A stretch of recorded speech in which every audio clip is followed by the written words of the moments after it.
सुनो, एक number point क्या लिखवाए थे, सब ध्यान दो थोड़ा। एक नंबर पॉइंट क्या लिखवाए कि वृत्त का वह बिंदु पर जिसके प्रत्येक सिरों के बीच की दूरी एक बिंदु से सदैव अपरिवर्तित रहती है, तो वो क्या कहलाता है? वृत्त का केंद्र। अपरिवर्तित मतलब जैसे देखो, ये वाला वृत्त है, पहला नंबर, पहला वृत्त में क्या है कि एक इसका बिंदु रहता है, इसको हम लोग क्या कहते हैं? केंद्र कहते हैं। इससे जहां तक की दूरी तुम जाएगा, जहां की दूरी, जैसे केंद्र से यहाँ की दूरी, यहाँ की दूरी, माने हर एक क्या रहेगा? अपरिवर्तित रहेगा, मतलब कोई भी परिवर्तन नहीं होगा, तो वो मेरा क्या कहलाएगा? क्या कहलाएगा? केंद्र। जो बिंदु से दूरी, सभी दूरी अपवर्तित रहेगा, तो वो मेरा क्या कहलाएगा? केंद्र। ये मेरा क्या है? समझ में आ गया केंद्र किसको कहते हैं? दूसरा क्या लिखवाए थे? केंद्र से होकर वृत्त पर के किसी भी बिंदु तक की दूरी क्या कहलाता है? त्रिज्या। तो पहला भी हम लोग क्या समझे थे? केंद्र किसको कहते? समझ गए कि मिड पॉइंट जो रहेगा, जिससे सभी दूरी जो है अपवर्तित रहेगा, तो वो मेरा क्या कहलाएगा? वृत्त का केंद्र। सुनिए, ये एक्सरसाइज कितना है हम लोग का? 10। चैप्टर का नाम क्या है? यही है चैप्टर का नाम, क्या है? तो दूसरा में फिर केंद्र, अब केंद्र से जो ये गया ये दूरी, ठीक ना, केंद्र से वृत्त पर के किसी भी बिंदु तक की दूरी त्रिज्या कहलाता है। माने केंद्र से होकर कहीं पर जाओ, वो मेरा क्या कहलाएगा? ये मेरा क्या कहलाया? त्रिज्या। त्रिज्या ये क्या कहलाएगा? समझ में आ गया?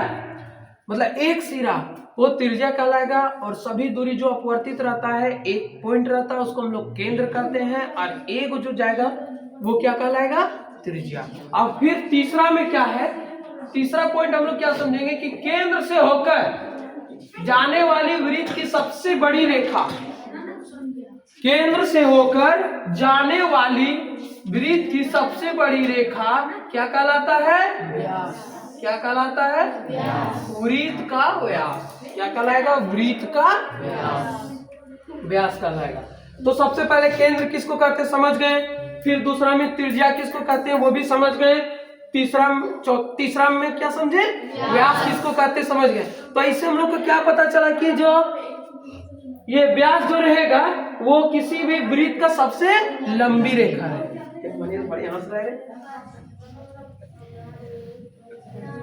अब वृत्त के दो सिरों को मिलाने वाली रेखा केंद्र से होकर नहीं जाती है, तो वो क्या कहलाता है? जो भी हो, हम लोग अभी क्या पढ़े कि केंद्र से होकर अगर कोई भी रेखा जा रहा है तो वो क्या कहलाता है? व्यास। व्यास केंद्र से होकर जाने वाली सबसे बड़ी रेखा वृत्त का व्यास कहलाएगा, और आधी जो रहेगा वो किसी भी केंद्र से किसी भी बिंदु पर जाने वाली त्रिज्या कहलाता है। अब ये क्या है कि केंद्र को छोड़कर कहीं से तुम सिर्फ केंद्र के आर पार नहीं जाना चाहिए, केंद्र से होकर कहीं पर जाएगा तो वो वृत्त का क्या कहलाएगा? क्या कहलाएगा? तो जीवा। समझ में आ गया किसको कहते हैं? जीवा। अब आ गया कितना नंबर? 5। वो 5 नंबर में क्या बोल रहा है? त्रिज्या द्वारा निर्मित खंड को, त्रिज्या द्वारा निर्मित खंड को त्रिज्या खंड कहते हैं, ठीक ना? त्रिज्या द्वारा निर्मित, तो त्रिज्या द्वारा निर्मित एक ये त्रिज्या हो गया, दूसरा ये त्रिज्या हो गया, तो इससे निर्मित खंड को क्या कहेंगे? त्रिज्या खंड। अब इसको हम लोग एक थोड़ा मिटा देते हैं, तो ये जो मेरा चित्र मिला वो मेरा क्या कहलाएगा? त्रिज्या खंड। क्या कहलाएगा? ये दो गो त्रिज्या से मिलकर बना है।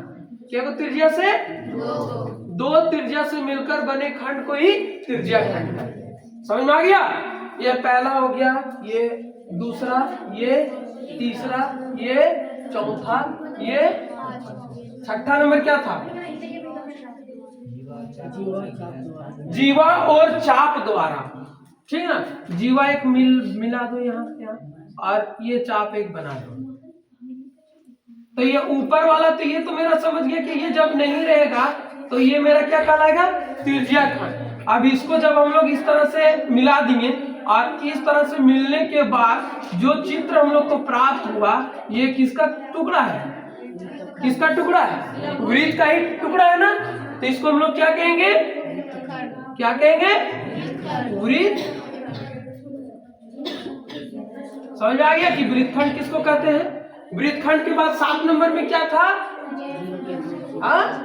जीवा के दो सिरों को मिलाने वाली रेखा को चाप। जीवा के 2 सिरों को मिलाने वाली रेखा को चाप करते हैं। तो ये कोई भी एक जीवा के 2 कहीं पर भी मिला दो इसको हम लोग, कहीं पर इसको क्या कह देंगे, चाप।